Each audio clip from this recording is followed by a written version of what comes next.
1968 की कड़कड़ाती सर्दियों की एक रात राजस्थान के एक छोटे से शांत गांव में कुछ ऐसा हुआ जिसकी गूंज आज भी वहां की हवाओं में सुनाई देती है। गांव के बाहर एक पुराना मंदिर था, पत्थरों से बना, समय की मार झेलता हुआ।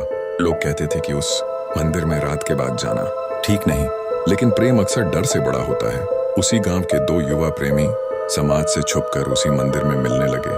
1998 की एक अमावस की रात, जब पूरा गांव सो चुका था, वे दोनों फिर से चुपके से मंदिर पहुंचे। ठंडी हवा चल रही थी और दूर कहीं कुत्तों के भौंकने की आवाजें गूंज रही थीं। लेकिन उस रात कुछ अजीब था।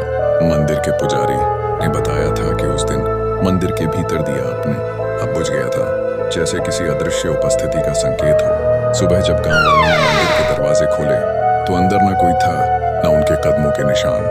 दोनों प्रेमी मानो हवा में गायब हो गए हों।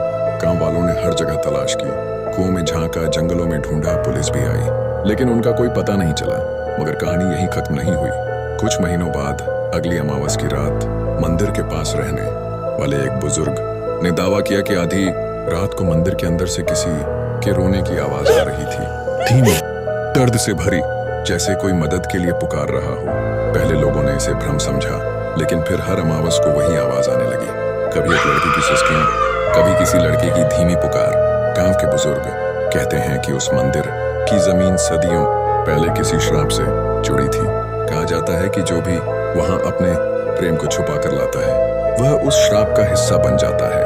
आज भी उस गांव के लोग अमावस की रात उस मंदिर के पास जाने से डरते हैं, क्योंकि उनका मानना है कि उस रात हवा में जो रोने की आवाज गूंजती है, वह शायद उन दोनों प्रेमियों की है जो 1998 की उस सर्द रात में मंदिर के अंदर गए थे, लेकिन कभी वापस नहीं लौटे।